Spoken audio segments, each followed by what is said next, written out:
बूढ़े तबीब ने कहा, न किसी की मौत मेरे हाथ में है, न किसी की जिंदगी मेरे हाथ में है।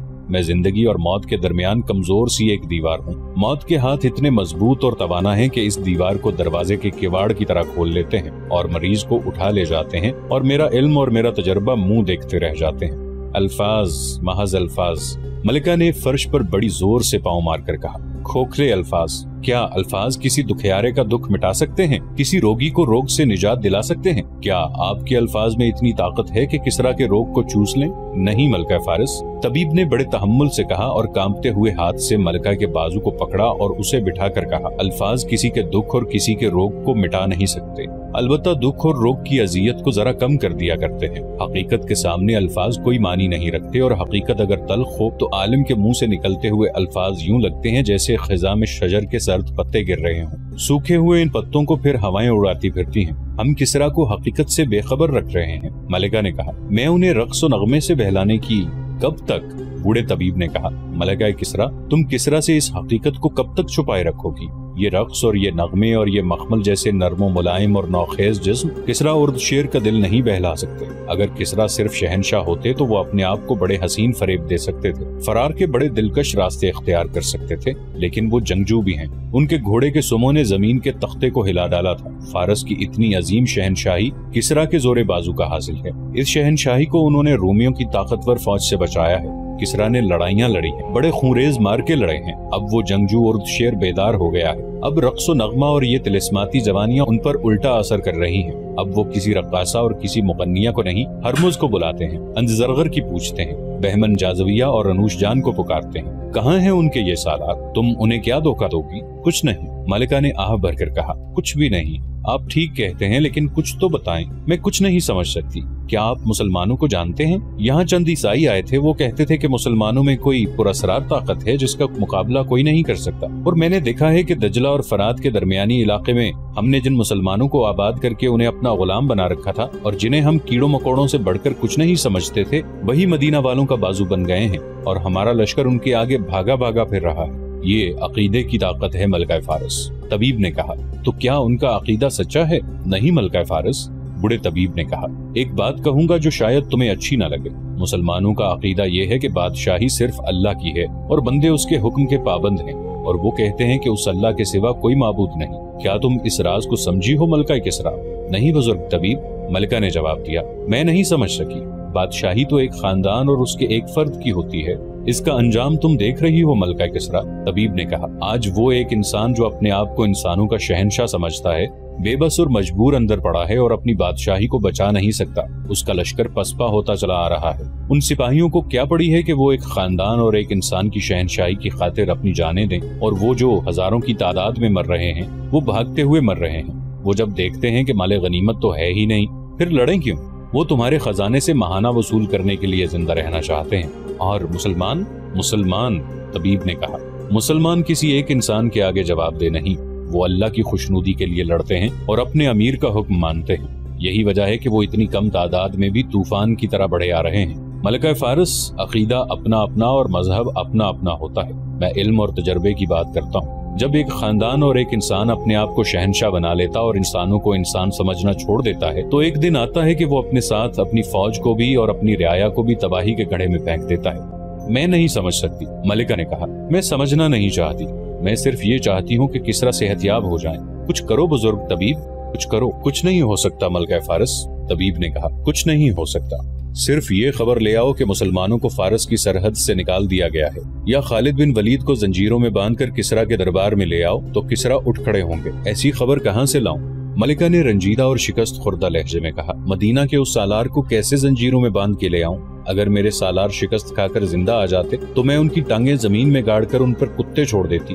वो सर झुकाए हुए चल पड़ी। एक घोड़ा सर पर दौड़ता आया और महल के बाहर रुका। मलका दौड़ती बाहर गई। बूढ़ा तबीब भी उसके पीछे गया। वो एक कमानदार था। घोड़े से कूदकर वो मलिका के सामने दो जानू हो गया।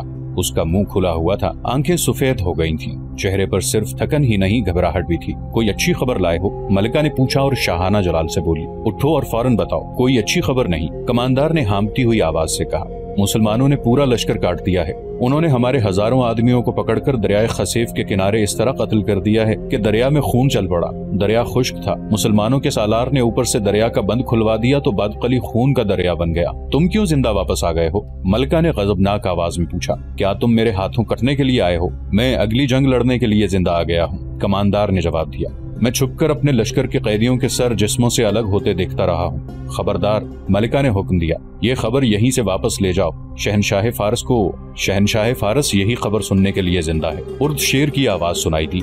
मलिका और तबीब ने देखा, उर्द शेर एक सुतून के सहारे खड़ा था। दो बड़ी हसीन और नौजवान लड़कियों ने उसके हाथ अपने कंधों पर रखे हुए थे। यहाँ आओ, उसने कमानदार को हुक्म दिया। मैंने महसूस कर लिया था कि कोई आया है। कहो, क्या खबर लाए हो? कमानदार ने मलिका और तबीब की तरफ देखा। इधर देखो, उर्द शेर ने गरज कर कहा। बोलो। कमानदार ने वही खबर सुना दी जो वो मलिका को सुना चुका था। किसरा उर्द शेर आगे को झुक गया। दोनों लड़कियों ने उसे सहारा दिया। मलिका ने लपक कर उसका सर ऊपर उठाया। बूढ़े तबीब ने उसकी नब्ज पर उंगलियां रखी। मलिका ने तबीब की तरफ देखा। तबीब ने मायूसी से सर हिलाया।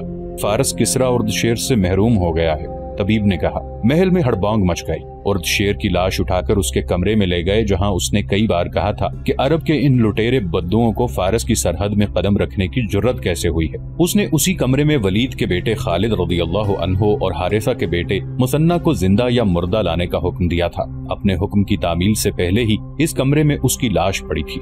वो शिकस्तों के सदमे से ही मर गया था। मलिका ने हुक्म दिया कि लड़ने वाले लश्कर तक किसरा की मौत की खबर न पहुंचने दी जाए। मुसलमानों के पड़ाव में एक घोड़ा सरपट दौड़ता दाखिल हुआ। उसका सवार चिल्ला रहा था, कहाँ है वलीद का बेटा? घुड़सवार बाजू बुलंद करके लहराता आ रहा था। बाहर आ इब्ने वलीद। खालिद रज़ियल्लाहु अन्हु बड़ी तेजी से सामने आए। इब्ने वलीद, सवार कहता आ रहा था, तुझ पर अल्लाह की रहमत हो, तेरी दहशत ने उर्द शेर की जान ले ली है। क्या तू पागल हो गया है इब्ने हारिसा? खालिद रज़ियल्लाहु अन्हु ने आगे बढ़कर कहा। सवार मुसन्ना बिन हारिसा था। वो घोड़े से कूदा और इतने पुरजोश तरीके से खालिद रज़ियल्लाहु अन्हु से बगलगीर हो गया कि खालिद रज़ियल्लाहु अन्हु गिरते गिरते बचे। मदाइन के महल रो रहे हैं, मुसन्ना ने खुशी से बेकाबू आवाज में कहा। उर्द शेर को मरे आज 4 दिन हो गए हैं। मेरे 2 आदमी मदाइन के महल में मौजूद थे। वहाँ हुक्म दिया गया है कि उर्द शेर की मौत की खबर उसके लश्कर को न दी जाए। खालिद रज़ियल्लाहु अन्हु ने अपने दोनों हाथ आसमान की तरफ फैला दिए। मेरे अल्लाह, उन्होंने कहा, मैं तेरा शुक्र किस तरह अदा करूं? मुझे फतह के तकब्बुर और गुरूर से बचाना। खुदाए जुल जलाल, सब तारीफें तेरे लिए और सिर्फ तेरे लिए हैं। खालिद रज़ियल्लाहु अन्हु ने हाथ नीचे करके इधर उधर देखा और बुलंद आवाज से कहा, अपने तमाम लश्कर को ये मुजदा सुना दो कि फारस की वसी व अरीज शहनशाही का सुतून गिर पड़ा है और ये अल्लाह की देन है। सबसे कह दो कि किसरा तुम्हारी दहशत का शिकार हुआ है। खालिद रज़ियल्लाहु अन्हु मुसन्ना बिन हारिसा को अपने खैमे में ले गए और उससे पूछा कि आगे क्या है। थोड़ी ही दूर फारस का एक बड़ा शहर अमनीशिया है, मुसन्ना ने बताया। ये शहर इसलिए बड़ा है कि वहाँ फारस की फौज रहती है। उसे फौज का बहुत बड़ा अड्डा समझ लो। ये शहर तिजारती मरकज है। इसके इर्द गिर्द जमीन बहुत जरखेज है। तिजारत, अनाज और बागों के फलों की वजह से अमनीशिया अमीरों का शहर कहलाता है। शहर पना बहुत मजबूत है। शहर के दरवाजे मजबूत हैं। करीब जाओगे तो दीवार के ऊपर से तीरों का मी बरसेगा। वलीद के बेटे, इस शहर के लिए जानों की कुर्बानी देनी पड़ेगी। अगर तूने ये शहर ले लिया तो समझ ले कि तूने दुश्मन की एक मोटी रग अपने हाथ में ले ली। क्या अब भी वहाँ फौज है? खालिद रज़ियल्लाहु अन्हु ने पूछा। अगर है तो कितनी होगी? इतनी नहीं होगी जितनी पहले थी, मुसन्ना ने जवाब दिया। जहाँ तक मुझे बताया गया है, उलियस की लड़ाई में कुछ फौज वहाँ से भी आई थी। दरियाए फुरात में एक छोटा दरिया आकर गिरता था। इसे दरियाए बादकली कहते हैं। जहाँ ये दरिया मिलते थे वहाँ शहर अमनीशिया आबाद था। खालिद रज़ियल्लाहु अन्हु बड़ी शिद्दत से महसूस कर रहे थे कि उनका हर अगला कदम पिछले कदम से ज्यादा दुश्वार होता जा रहा है। ताहम उन्होंने हुक्म दिया कि फौरन अमनीशिया की तरफ कूच किया जाए। फौरन कूच से उनका मकसद ये था कि आतिश परस्तों को संभलने का मौका न दिया जाए। वो मई 633 ईस्वी रबीउल अव्वल 12 हिजरी के तीसरे हफ्ते का इब्तदाई दिन था जब खालिद रज़ियल्लाहु अन्हु ने उलियस से कूच किया। मदीना के मुजाहिदीन फतह और नुसरत से सरशार थे। वो इलाका सरसब्ज और जरखेज था। घोड़ों और इंसानों के लिए खुराक की कोई कमी नहीं थी। लेकिन अमनीशिया का दिफा खालिद रज़ियल्लाहु अन्हु को परेशान कर रहा था। जब शहर की दीवार और बुर्ज नजर आने लगे तो खालिद रज़ियल्लाहु अन्हु ने अपने लश्करों को रोक दिया। मुसन्ना बिन हारिसा उनसे अलग हो गया था। वो छापा मार जंग लड़ने का माहिर था वो अपने जांबाज दस्ते को साथ ले गया था। खालिद रज़ी अल्लाह अन्हु ने ये काम उसे सौंपा था कि वो अपने 2-4 आदमियों को किसी भेस में अमनीशिया तक भेजकर मालूम करे कि वहाँ आतिश परस्तों का कितना लश्कर है। ज्यादा देर नहीं गुजरी थी कि मुसन्ना आ गया। इब्ने वलीद, उसने खालिद रज़ी अल्लाह अन्हु से कहा, ये धोखा मालूम होता है। खुदा की कसम, आतिश परस्त आमने सामने की लड़ाई से मुंह मोड़ गए हैं और अब वो धोखे और फरेब की लड़ाई चाहते हैं। क्या तू ये नहीं बताएगा कि तूने क्या देखा है? खालिद रज़ी अल्लाह अन्हु ने पूछा। और वो कैसा धोखा है जो आतिश परस्त हमें दे रहे हैं? शहर खाली है, मुसन्ना बिन हारिसा ने कहा। दरवाजे खुले हुए हैं, बुर्जों में और दीवारों पर कोई भी नजर नहीं आ रहा। क्या तेरे आदमी शहर के अंदर गए थे? नहीं इब्ने वलीद, मुसन्ना ने जवाब दिया। वो दरवाजों तक गए थे। वो तो कब्रिस्तान लगता है। वो कहते हैं कि दरवाजों में से ना उन्हें कोई इंसान नजर आया ना जानवर। क्या तू इसे धोखा या जाल नहीं समझता इब्ने वलीद? हाँ इब्ने हारिसा, खालिद रज़ी अल्लाह अन्हु ने कहा। मैं तेरे आदमियों पर शक नहीं करूंगा कि वो झूठ बोल रहे हैं। अगर उन्होंने ख्वाब नहीं देखा तो हमें एहतियात से आगे जाना होगा। खुदा की कसम, वो झूठ बोलने वालों में से नहीं। मुसन्ना ने कहा, उनका ईमान इतना कमजोर होता तो वो ईरानियों के जोरों सितम से बचने के लिए कभी के अपना मजहब छोड़ चुके होते। और सुन वलीद के बेटे, सबसे पहले मेरे आदमी शहर में दाखिल होंगे। अगर ये धोखा है, फंदा है, जाल है, पहले इसमें मेरे आदमी जाएंगे ताकि तेरा लश्कर महफूज रहे। खालिद रज़ी अल्लाह अन्हु ने अपने सालारों को बुलाया और उन्हें बताया कि अमनेशिया खाली पड़ा है और ये धोखा होगा। धोखा यही होगा कि हम अपने लश्कर को शहर में ले जाएंगे। खालिद रज़ी अल्लाह अन्हु ने कहा, वहाँ कोई नहीं होगा। अचानक दरवाजे बंद हो जाएंगे और हम मुहासरे में या फंदे में आ जाएंगे। हम फौरन शहर पर हल्ला बोल रहे हैं। इब्ने हारिसा, खालिद रज़ी अल्लाह अन्हु मुसन्ना से मुखातिब हुए। तेरा दस्ता लश्कर से दूर रहेगा और तेरी नजर लश्कर पर होगी। अगर दुश्मन कहीं से निकल आया तो उस पर तेरा दस्ता अपने अंदाज से हमला करेगा और छापामार किस्म के हमले करता रहेगा। तुझे और कुछ बताने की जरूरत नहीं। बाकी फौज को उन्होंने 3 हिस्सों में तकसीम किया। पहले की तरह दाएं और बाएं सालार आसिम बिन अम्र और सालार अदी बिन हातिम को रखा, लेकिन अब उनका काम मुख्तलिफ था। दरवाजे खुले होने की सूरत में खालिद रज़ी अल्लाह अन्हु को शहर के अंदर जाना था। आसिम बिन अम्र को उनके पीछे रहना था ताकि बवक्त जरूरत खालिद रज़ी अल्लाह अन्हु की मदद को पहुंच सकें। अदी बिन हातिम को अपने दस्ते किले के इर्द गिर्द फैला देने थे। तमाम तर हिदायत और अहकामात देकर खालिद रज़ी अल्लाह अन्हु ने पेशकदमी का हुक्म दे दिया। लश्कर के तीनों हिस्से शहर के करीब जाकर एक दूसरे से अलग हो गए। आगे मुसन्ना बिन हारिसा के जांबाज सवार शहर के बाहर के इलाके में घूम फिर रहे थे।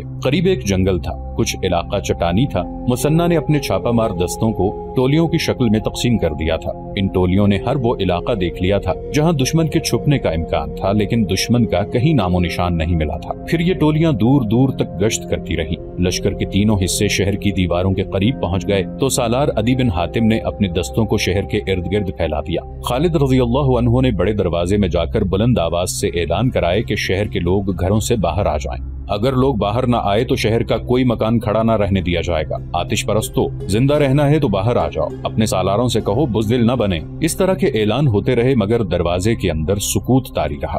खालिद रज़ी अल्लाह अन्हु ने नियाम से तलवार निकाली, बुलंद आवाज से कहा, मेरे पीछे आओ, और उन्होंने घोड़े को एड़ लगा दी। फौज के जो दस्ते उनके साथ थे वो उनके पीछे शहर के दरवाजे में यूं दाखिल हुए जैसे किसी नहर या दरिया का बंद टूट जाता है। सबसे आगे सवार दस्ते थे। अंदर जाकर घोड़े फैल गए। खालिद रज़ी अल्लाह अन्हु ने हुक्म दिया कि घर घर की तलाशी ली जाए। खालिद रज़ी अल्लाह अन्हु खुद एक ऊंची जगह पर खड़े हो गए और अहकाम देने लगे। उन्होंने कासिद से कहा कि सालार आसिम बिन अम्र के पास जाए और उसे कहे कि अपने दस्ते अंदर ले आओ और प्यादा तीर अंदाजों को शहर पना की दीवारों पर फैला दो। देखते ही देखते आसिम बिन अम्र के तीर अंदाज तमाम दीवार पर फैल गए। वो अंदर भी देख रहे थे और बाहर भी। खालिद रज़ी अल्लाह अन्हु दीवार के ऊपर गए और सारे शहर के गिर्द घूम आए। शहर में उन्हें अपने दस्तों के सिवा और कोई भी नजर नहीं आ रहा था। बाहर अदी बिन हातिम के दस्ते थे। खालिद रज़ी अल्लाह अन्हु की नजर जहाँ तक काम करती थी उन्हें दुश्मन के लश्कर का कोई खोज नहीं मिल रहा था। उन्हें घुड़सवारों की 3 टोलियां दिखाई दी। वो मुसन्ना बिन हारिसा के सवार थे। खालिद रज़ी अल्लाह अन्हु नीचे आ गए। उन्हें बताया गया कि एक ज़ईफ़ुल उम्र आदमी एक मकान में चारपाई पर पड़ा ऊँग रहा है। खालिद रज़ी अल्लाह अन्हु उस मकान में गए। एक बूढ़ा जिसकी आंखें अध खुली थीं और मुंह भी खुला हुआ था, चारपाई पर पड़ा लाश लग रहा था। उसकी आवाज सरगोशी से बुलंद नहीं थी। वो कुछ कह रहा था। खालिद रज़ी अल्लाह अन्हु ने अपने एक मुहाफिज से कहा कि वो इसके मुंह से कान लगाकर सुने। क्या तुम वही लोग हो जिनके डर से शहर खाली हो गया है? बूढ़े ने पूछा। हम मुसलमान हैं, मुहाफिज ने कहा। मदीना के मुसलमान? बूढ़े ने पूछा और जवाब का इंतजार किए बगैर कहने लगा, मैं यहाँ का ईसाई हूँ। वो मुझे मरने के लिए छोड़ गए हैं। सब चले गए हैं। कहाँ चले गए हैं? भाग गए हैं। बूढ़े ने कहा, सालार भाग जाए, फौज भाग जाए तो लोग क्यों नहीं भागेंगे? کیا خالد بن ولید تمہارا سالار ہے؟ یہاں سب اسے جن اور دیو کہتے ہیں۔ ہاں، جس نے کسرا کی اتنی طاقتور فوج کو بھگا دیا ہے وہ انسان نہیں ہوگا۔ خالد رضی اللہ عنہ نے اسے نہ بتایا کہ وہ جن اور دیو اس کے سامنے کھڑا ہے۔ انہوں نے حکم دیا کہ بوڑھے کے منہ میں دودھ ڈالا جائے۔ فوج کہاں گئی ہے؟ بوڑھے سے پوچھا گیا۔ آگے شہر ہیرا ہے، بوڑھے نے جواب دیا۔ ازادبہ وہاں کا حاکم ہے، شاید اس نے حکم دیا تھا کہ سب لوگ ہیرا آ جاؤ۔ ہمارے اس شہر کے جوان آدمی مدینہ والوں کے خلاف لڑنے گئے تھے، بہت سارے مارے گئے ہیں۔ وہ جو بچ کے آ گئے تھے وہ ہیرا چلے گئے تھے، پیچھے بوڑھے، عورتیں اور بچے رہ گئے تھے۔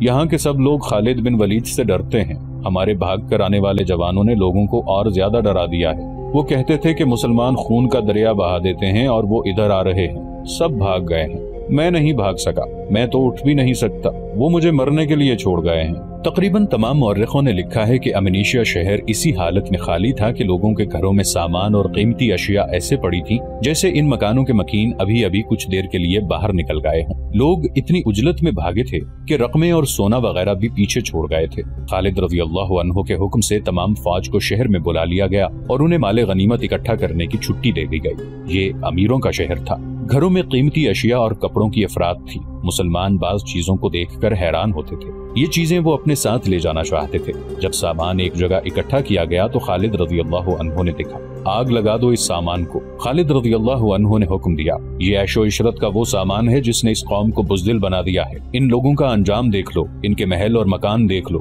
خدا کی قسم، خدا جسے تباہ کرنا چاہتا ہے اسے عیش و عشرت میں ڈال دیتا ہے۔ ہمیں آگے جانا ہے، جلا دو اسے اور سونا، ہیرے جواہرات اور رقمیں الگ جمع کر دو۔ طبری نے خاص طور پر لکھا ہے کہ خالد رضی اللہ عنہ نے اس خیال سے قیمتی ظروف، ریشمی کپڑے اور امیر گھروں کا سامان جلا دینے کا حکم دیا تھا کہ مجاہدین جہاد سے منہ موڑ جائیں گے۔ طبری کے علاوہ دوسرے مورخوں نے بھی لکھا ہے کہ جو مال غنیمت اس شہر سے ملا اتنا کہیں سے بھی نہیں ملا تھا۔ خالد رضی اللہ عنہ نے دستور کے مطابق اس کے 4 حصے فوج میں تقسیم کر دیے اور 5واں حصہ مدینہ میں خلیفۃ المسلمین ابو بکر رضی اللہ عنہ کو بھیج دیا۔ محمد حسین ہیکل نے مختلف مورخوں کے حوالے سے لکھا ہے کہ مال غنیمت کا 5واں حصہ جو مدینہ کو بھیجا گیا، اس کا میر کارواں بنی اجل کا ایک شخص جندل تھا۔ فارسیوں کے خلاف پہلی تینوں جنگوں کے جنگی قیدیوں کو اسی قافلے کے ساتھ مدینہ کو بھیجا گیا۔ خلیفۃ المسلمین ابو بکر رضی اللہ عنہ نے ان قیدیوں میں سے ایک خوبصورت لونڈی جندل کو بطور انعام دے دی۔ طبری نے لکھا ہے کہ خلیفۃ المسلمین رضی اللہ عنہ نے مدینہ کے مسلمانوں کو مسجد میں بلایا اور انہیں خالد رضی اللہ عنہ کی فتوحات کی تفصیلات سنائی۔ انہوں نے فرمایا، اے قریش، تمہارا شیر ایک اور شیر پر جھپٹ پڑا اور اسے مار گرایا ہے۔ اب عورتیں خالد جیسا بیٹا پیدا کرنے سے قاصر ہیں۔ ولید کے بیٹے مثنہ بن حارثہ نے خالد رضی اللہ عنہ سے کہا، آگے فارس کی شہنشاہی کا ایک اور بڑا شہر ہیرا ہے، اسے تو فارس کا ہیرا سمجھ، لیکن اسے لینا آسان نہیں ہوگا۔ ہاں حارثہ کے بیٹے، خالد رضی اللہ عنہ نے کہا، امنیشیا کی تمام فوج اور تمام عیسائی ہیرا پہنچ گئے ہیں، وہ سب ہمارے مقابلے میں آئیں گے، انہیں مقابلے میں آنا چاہیے۔ مدائن کی کیا خبر ہے؟ آج ہی میرا ایک جاسوس واپس آیا ہے، مثنہ نے کہا، وہ بتاتا ہے کہ مدائن میں مایوسی پھیلی ہوئی ہے، کسرا کے محل میں ماتم ہو رہا ہے۔ اچھی خبر یہ ہے کہ وہاں سے اب فوج کا کوئی دستہ نہیں آئے گا۔ کیا یہ لوگ اب بھی نہیں سمجھے کہ تخت و تاج اور خزانے طاقت نہیں ہوتے کہ دشمن سے بچا لیں؟ خالد رضی اللہ عنہ نے کہا، کیا یہ ہمارا فرض نہیں کہ ان لوگوں کو اللہ کے سچے رسول صلی اللہ علیہ وآلہ وسلم کا پیغام دیں کہ طاقت اور ثروت صرف اللہ کے ہاتھ میں ہے اور اللہ ہی عبادت کے لائق ہے جس کا کوئی شریک نہیں؟ ہاں ابن ولید، مثنہ نے کہا، یہ ہمارا فرض ہے کہ اللہ کا پیغام ان تک پہنچائیں، اس کے ساتھ ہی مجھے اس خطرے کو کچلنا ہے جو اسلام کو نقصان پہنچا سکتا ہے۔ خالد رضی اللہ عنہ نے کہا، کفر کا سر کچلنا ہے۔ تاریخ اسلام کا یہ ابتدائی دور بڑا ہی نازک تھا۔ اس دور میں اسلام کی عسکری روایات کی بنیاد رکھنی تھی۔ امت رسول صلی اللہ علیہ وآلہ وسلم کے لیے جذبے کی شدت اور اہمیت کا تعین کرنا تھا۔ اس روایت کی بنیاد اس اصول پر رکھنی تھی کہ نفری اور طاقت کی کمی شکست کا باعث نہیں بن سکتی، جذبہ اور اسلام کی محبت اس کمی کو پورا کر دیا کرتی ہے۔ خالد رضی اللہ عنہ کو احساس تھا کہ وہ اس خیال سے پیچھے ہٹائے کہ لشکر مسلسل لڑ لڑ کر تھک گیا ہے اور نفری بھی کم ہوتی جا رہی ہے اور وہ اپنے مستقر یعنی مدینہ سے بھی دور ہٹتے جا رہے ہیں، تو آنے والی نسلوں کے لیے یہی روایت بن جائے گی کہ جہاں رکاوٹ اور دشواری پیش آ گئی، سالار اپنی فوج کو واپس لے آئیں گے۔ خالد رضی اللہ عنہ ایسی روایت قائم نہیں کرنا چاہتے تھے۔ خالد رضی اللہ عنہ کو خلیفۃ المسلمین رضی اللہ عنہ کی پشت پناہی حاصل تھی۔ اس وقت کی خلافت کی پالیسی میں کفار کے ساتھ دوستی یا مذاکرات کا ذرا بھی دخل نہیں تھا۔ دشمن کو دشمن ہی سمجھا جاتا تھا، یہ نہیں دیکھا جاتا تھا کہ دشمن کتنی دور ہے اور کتنا طاقتور ہے۔ اصول یہ تھا کہ دشمن کے سر پر سوار ہو اور اس کے لیے دہشت بن جاؤ۔ فارس کی شہنشاہی کوئی معمولی طاقت نہیں تھی، खालिद रज़ियल्लाहु अन्हु ने इतनी बड़ी ताकत के पेट में जाकर भी पीछे हटने की ना सोची। उन्होंने ये भी ना सोचा कि लश्कर को कुछ आराम देते और उसकी तंजीम में अगर कुछ खामियां रह गई थीं तो वो दूर कर लेते।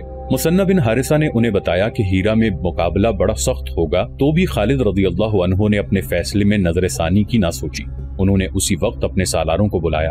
खुदा की कसम, खालिद रज़ियल्लाहु अन्हु ने सालारों से कहा, मुझे यकीन है कि तुम ये नहीं सोच रहे कि हम जितना आगे बढ़ते जा रहे हैं हमारे लिए खतरे बढ़ते जा रहे हैं। नहीं इब्ने वलीद, एक सालार ने कहा, हम में से कोई भी ऐसा नहीं सोच रहा और हम में से कोई ऐसा सोचेगा भी नहीं। दूसरे सालार ने कहा, और मुझे ये भी यकीन है। खालिद रज़ियल्लाहु अन्हु ने कहा, तुम में से कोई भी ये नहीं सोचेगा कि दुश्मन कितना ताकतवर है।